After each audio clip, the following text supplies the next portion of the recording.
السلام عليكم ورحمة الله وبركاته. إن الحمد لله نحمده ونستعينه ونستهديه ونستغفره ونتوب إليه ونتوكل عليه ونعوذ بالله من شرور أنفسنا وسيئات أعمالنا من يهده الله فلا مضل له ومن يضلل فلا هادي له.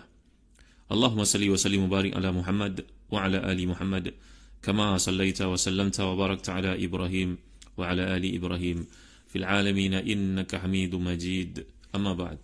Para pendengar yang dirahmati dan kasih Allah sekalian, kita masih lagi berada pada ayat ke-23 surah Yusuf. Bagi tuan-tuan memiliki tafsir Ibn Katsir, turun muka pada muka surat 563 jadi yang keempat, iaitu firman Allah Subhanahu wa taala, a'udzubillahi minasyaitonir rajim. Wa rawadathu allati huwa fi baytiha an nafsihi wa ghallaqatil abwaba wa qalat hayta lak qala ma'adzallah innahu rabbi ahsana mathwaya innahu la yuflihudz zalimun. Dan wanita yang Yusuf tinggal di rumahnya menggoda Yusuf untuk menundukkan dirinya. Dan dia menutup pintu-pintu saya berkata, marilah ke sini. Yusuf berkata, aku berlindung kepada Allah. Sungguhnya dia suamimu adalah tuanku. Dia telah memperlakukanku dengan baik. Sungguhnya orang-orang yang zalim tidak akan beruntung. Jadi Allah menceritakan perihal isteri Al-Aziz yang Nabi Yusuf tinggal di rumahnya. Suami telah pesan daripada awal supaya memperlakukan Yusuf dengan baik, dihormati, dimuliakan, dengan tujuan-tujuan yang telah kita jelaskan sebelum ni. Maklumlah, kesibukan suami menghalang untuk selalu berada kat rumah. Itulah keadaan seseorang lelaki yang sibuk dengan bisnes ke, dengan politik ke, dengan kepimpinan ke, dengan apa jua. Maka membuka ruang untuk berlaku perkara-perkara seperti itu di rumahnya sendiri. Maka si isteri telah pun melihat perkembangan Yusuf ini dari sudut genetiknya pun segak. Dan saya pernah jelaskan kepada tuan-tuan dalam tafsir-tafsir yang banyak, contohnya Abdul Mansur mengatakan bahawa Yusuf AS ini mempunyai 1/2 keindahan dunia ciptaan Allah SWT. U'tiya syatul husni. Ada mengatakan diberi 1/3. Ada mengatakan bahawa neneknya itu Sarah AS ini merupakan isteri kepada Nabi Ibrahim AS. Daripada Sarah, Nabi Ibrahim dikurniakan putera yang kedua namanya Ishak. Daripada Ishak dapat Yaqub, anak-anaknya salah seorang Yusuf. Maka dari sudut genetiknya, DNA-nya, mewarisi kecantikan, kehebatan nenek dan datuknya Ibrahim AS juga seorang yang segak, ayahandanya. Maka tergodalah wanita tersebut yang namanya Zaliha ataupun Zulaikha ataupun Ra'il yang telah kita bincangkan. Rasa cintanya tumbuh subur dalam diri melihatkan tampannya, dan seperti yang kita jelaskan pandangan Imam Mutawalli Sya'rawi yang tafsirnya, mungkin mula daripada melihat, duduk bersama, ketawa, bertanya macam-macam hal. Si Yusuf menyangkakan itu berada pada kedudukan seolah ibu angkat, tapi si wanita itu melihat dari perspektif yang lain. Maka sampailah kepada ayat dia mengatakan, hai talak, mari ke sini. Tapi Yusuf menolak dengan keras mengatakan, ma'azallah innahu rabbi ahsana mathwaya. Kalau kita lihat dalam qiraat seperti yang saya tekankan dalam kuliah yang lalu, hai talak ni dibaca dengan hai talak, merupakan bacaan Nafi' dari Ibn Zakwan dan Ibn Zakwan. Dibaca juga dengan hai tulak, bacaan Ibn Katsir,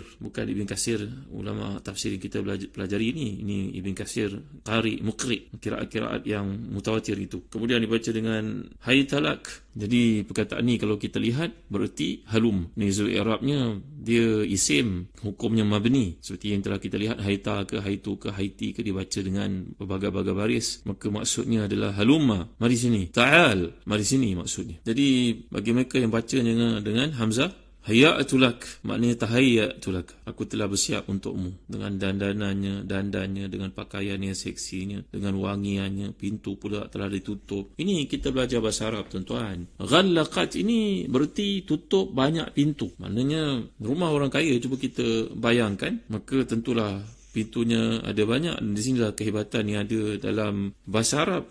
Kerana kalau kita sebut ghalaqa ataupun aghlaqa, maknanya satu. Tapi kalau sebut ghallaqa, wazannya sudah jadi fa'ala. Ini makna mubalaghah, yufidu takthir. Takthir ni maknanya banyak. Sama ada merujuk kepada banyak pintu, boleh jadi demikian, atau merujuk kepada pastikan dia berkunci dengan betul. Kalau pintu rumah tu mungkin ada 3 selak. Selak pertama, yang di atas, yang di tengah, yang di bawah. Mungkinkah begitu juga?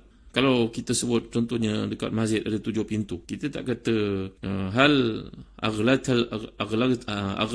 al-abwab, kita tak kata begitu. Aghlaqta ataupun ghalaqta al-abwab, tak, kita tak kata begitu. Kita kata hal ghallaqta al-abwab. Ghallaqa maknanya ada banyak pintu dan memerlukan perhatian yang khusus, dikunci dengan betul agar tidak ada siapa memasukinya pada waktu yang tak sepatut. Maka bayangkanlah rumah yang besar dengan suami yang kaya, dengan kedudukan yang tinggi, pendapatan yang banyak, tentulah bagaikan mahligai. Maka dia berada dalam satu keadaan seolah-olah satu rumah yang dibentingnya daripada besi. Bayangkan begitu kukuhlah rumah orang hartawan ini, takut dimasuki pencuri. Maka perkataan yang digunakan oleh Allah itu menunjukkan satu kesungguhan bahawa wanita ni memang benar-benar dalam keadaan terdesak nak perkara itu dilakukan kepada dirinya. Sungguh Yusuf AS tak menduga daripada kata-katanya, macam kata Imam Mutawalli Sya'rawi sebelum ini, ajak minum sama-sama, ajak dekat, asal jauh sangat, bawa air tu dekat sikit, janganlah panggil makcik, panggil kakak ke, panggil nama sajalah. Ini adalah hint yang diberikan, satu signal yang dikirimkan kepada Yusuf AS bahawa ada satu dalam perasaan dirinya. Maklumlah suami tidak ada di situ. Jadi Nabi Yusuf tidak menduga keadaan menjadi begitu complicated seperti yang berlaku sekarang. Kekasih Yusuf adalah Allah SWT semata-mata, tak pernah luput dari ingatannya. Tampil begitu jelas, anugerahnya yang sedemikian banyak muncul dalam fikirannya. Boleh jadi nampak juga di pelupuk mata segala kebaikan dan jasa tuan rumah yang kita telah jelaskan, sama ada Innahu Rabbi ahsana mathwaya, yang pertama merujuk pada Allah SWT. Perkataan Rabb itu lebih tepat kerana seorang Nabi tentulah merujuk Rabbun itu kepada Allah SWT, bukan kepada manusia. Macam kita orang biasa-biasa ni selalu melihat manusia tu yang baik pada kita, lupa kepada Allah SWT. Boleh jadi Rabbun itu merujuk kepada manusia kalau orang yang biasa-biasa, tapi seorang Nabi tentulah perkataan itu merujuk kepada Tuhan, kepada Allah SWT. Jadi perlindungan Allah ni dilanjutkan dengan mengatakan Innahu Rabbi ahsana mathwaya. Sebelum itu disebut ma'azallah. Kat sini nampak tak? Nabi Yusuf menyebut 3 perkara setelah 3 perkara dilakukan oleh perempuan itu. Perempuan ni yang pertama murawadah, maknanya memujuk, menggoda, menarik perhatian, cuba untuk mengajaknya melakukan buatan seksual itu. Kemudian buatannya yang kedua itu waghallaqatil abwab, dan tutup pintu rapat-rapat, ataupun pintu-pintu itu semuanya ditutup dengan rapi. Dan kemudian hai talak, kata-katanya halumma ilai, mari sini. Maka Nabi Yusuf menjawab ketiga-tiga keadaan tersebut dengan mengatakan yang pertama ma'azallah, aku berlindung dengan Allah Subhanahu Wa Taala. Dari sudut bahasa Arab, perkataan ma'azallah ni kalau kita perhatikan, datang perkataan a'adha ya'udhu ma'adhan, a'udhan ayadhan billah, maknanya dia berada dalam, dari sudut barisnya, dari sudut posisinya merupakan nasab, badal daripada innahu, yang merupakan isim inna. Innahu Rabbi ahsana mathwaya.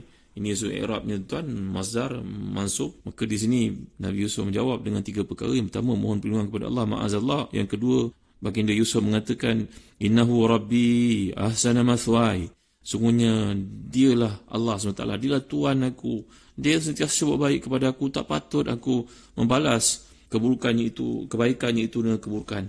Dan yang ketiga, innahu la yuflihu zalimun, sungguhnya tidak akan berjaya, tidak akan beruntung orang yang melakukan kezaliman. Kezaliman dimaksudkan sini, kata kebanyakan para ulama tafsir adalah merujuk pada zina. Bayangkan tuan rahmati dan dikasih sekalian, Syekh Dr. Ratib Nabulusi dalam tafsirnya mengatakan impak buruk kepada zina ni tuan, sebagai satu peringatan. Maklumlah kita hidup dalam zaman yang penuh dengan fitnah, dengan ujian yang berlaku semudah kita membelik di telefon, bagai-bagai perkara boleh kita lihat. Bagi mereka yang dalam keadaan iman yang tidak kuat, tercedera, mudah untuk melakukan perkara-perkara haram, tuan. Zina zulmun lil mazii biha. Ingatlah, zina itu bukan saja merupakan satu jenayah untuk pelakunya, bahkan kepada yang dilakukan terhadapnya, iaitu wanita tersebut. La sama Allah. Moga Allah samakan wanita keliling kita. Itu sebab bila datang seorang lelaki mengadu kepada Nabi bahawa semua kefarduan, kewajipan boleh dia lakukan, melainkan zina dia tak boleh nak hindarkan, pantang melihat wanita yang cantik dia akan berusaha untuk berzina dengannya. Maka pujuk Nabi yang salam kepada lelaki ini adalah dengan mengatakan, apa pendapatmu kalau seorang perempuan itu berzina, dia merupakan makcikmu, kakakmu, adikmu, ibumu, isterimu. Allahu Akbar. Dalam hadis riwayat Ahmad dalam musnadnya. Maka setiap kali diajukan soalan, ditanyakan wanita-wanita berkenaan, tentulah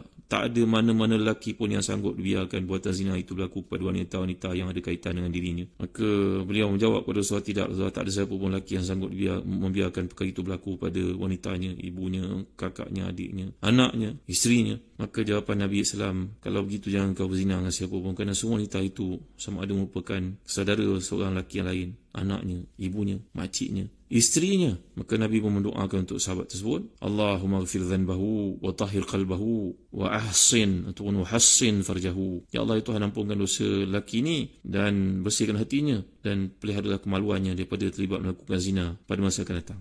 Sebelum itu, tampilnya dia di depan Nabi mengadu perkara tersebut menyebabkan Umar Khattab radhiyallahu anhu berkata, wahai Rasulullah, izinkan saya memukul, menyembelih, membunuh lelaki ini, adrim unuqah, bagi aku pukul dia, wahai Rasulullah, ni lelaki ni biadab. Tapi Nabi telah menenangkan keadaan, memujuk bahawa orang melakukan maksiat ni dia perlu pada pujukan, dampingan tuan-tuan. Tentulah kita sebagai ayah ibu lebih bertanggungjawab terhadap anak-anak kita untuk pastikan jangan ada perkara-perkara semikian. Sebab Allah menyatakan perkataan zina ni tuan-tuan, wala taqrabu zina, macam juga minum arak. Fajtanibu, jauhi. Kata para ulama dia usulnya satu perkara yang disebut oleh Allah, jauhi, makna segala perkara yang membawa dekatnya kita kepada jenayah tersebut ataupun kezaliman itu perlu kita jauhkan. Melihat filem yang bersifat ibahiyah, filem-filem yang bersifat khali'ah, cerita-cerita yang berunsur seksual, pornografi, kena dijauhkan tuan-tuan, kena tapis apa benda yang masuk ke rumah kita. Dulu orang nak melakukan maksiat ni kena pergi jauh di rumah. Sekarang di hujung jari, pada telefon, device-nya pun kalau kita tidak ambil, tak kutip daripada anak-anak menjelang malam disimpan, maka bagai-bagai pendahan mereka tahu tuan-tuan yang tak sepatutnya. Dan ingatlah, setiap kali melakukan maksiat itu diketagi tahu. Allahu Akbar. Kata Syekhuna Dr. Ratib Nabulusi yang tafsirnya, cuba bayang kalau seorang itu berzina dengan seorang perempuan. Tahu-tahu perempuan itu merupakan adik kepada kawannya, ataupun ada kaitan dengan jirannya, ataupun ada kaitan dengan mana-mana manusia yang dikenal. Nanti di akhirat kalau datang perempuan itu menuntut bela, apa yang nak dijawab tuan-tuan?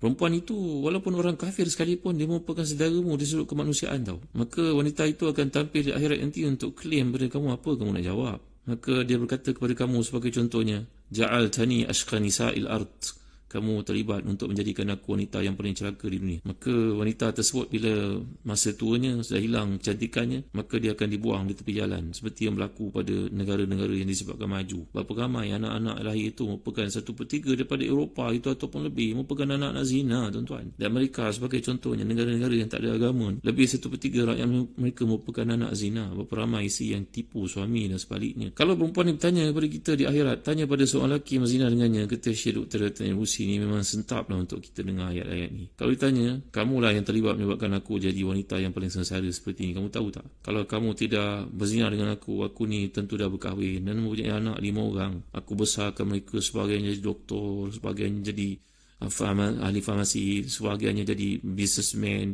sebahagiannya jadi cikgu. Aku ada anak-anak perempuan untuk aku kahwinkan. Bayangkan ya, ibu-ibu tu betapa gembiranya menangis dia melihat anak perempuan dia dikahwinkan, diterima orang, kemudian diijab kabulkan menjadi isteri kepada laki-laki pilihannya. Ya Allah, semua itu tak berlaku dalam hidup seorang perempuan penzina, dan lelaki yang berzina dengannya terlibat untuk menjadikan beliau begitu sengsara seperti itu. Bayang tuan ya, kita hadir ke wedding, tengok budak perempuan itu berkahwin, ibunya, ayahnya, ya Allah, gembira ke kepalang. Cuba kita lontarkan pandangan kita jauh untuk perhatikan keadaan ini. Maka seorang yang melakukan buatan zina ini, Allah beri kepadanya banyak hukuman tuan-tuan. Banyak hukuman. Antaranya hilang nur pada wajah. Laki baik, perempuan baik. Rezeki jauh daripadanya. Wa innal mar'a la yuhramu rizq li zanbin yusibu. Dalam hadis dikatakan bahawa seorang itu akan terhindar dari mendapat rezeki yang baik-baik kerana dosa yang diperbuat. Ingat tu. Lagi yang ketiga menyebabkan wajahnya jadi hitam. Wajah itu menjadi kotor. Wajah itu menjadi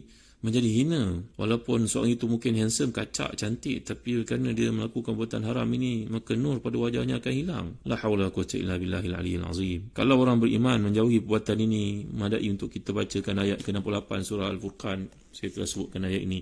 والذين لا يدعون مع الله إلها آخر ولا يقتلون النفس التي حرم الله إلا بالحق ولا يزنون وما يفعل ذلك يلقى أثاما. Orang beriman ni Allah puji mereka, sifatnya, karakternya, kualitinya ibadur rahman itu, dia tidak melakukan syirik pada Allah, tidak membunuh jiwa melainkan dalam bentuk yang dibenarkan oleh Allah, dan tidak berzina. Kalau seorang manusia, orang beriman menjauhi buatan itu, menganggapnya keji, buruk, kesannya, impactnya yang kita ceritakan ni, maka seorang Nabi tentulah jauh daripada dirinya terlintas pun tidak. Kan itu nanti dalam kuliah akan datang saya akan huraikan pandangan para ulama tafsir. Begitu banyak sekali dikemukakan. Moga Allah mengampunkan sebagian mereka yang tersilap, menceritakan seolah Nabi Yusuf itu pun sama-sama nak melakukannya sampai membuka seluar. Adakah patut kata seorang Nabi seperti itu? Kali ini disebut, moga Allah ampunkan kesiapan-kesiapan yang berlaku pada mereka. Mereka juga manusia, kebaikan mereka kita sebut, keburukan tersilapnya mereka itu kita tutup. Itu peranan kita sebagai orang yang datang selepas mereka. Rabbana ighfir lana wa li ikhwanina alladhina sabaquna bil iman wa la taj'al fi qulubina ghillan lil ladzina amanu rabbana innaka ra'ufur rahim. Ya Allah, ampunkan dosa kami, dosa yang telah mendahului kami, yang telah mendahului kami dengan keimanan kepadamu. Jangan ada diri kami sekelumit pun rasa dengki kepada mereka. InsyaAllah kita akan huraikan perkara ini dan juga hadis yang menceritakan seorang lelaki yang memberitahu Nabi bahawa isinya cenderung kepada menerima pegangan daripada lelaki yang lain. Apa maksudnya? Saya janji tuan, insyaAllah kita akan bincangkan kuliah akan datang.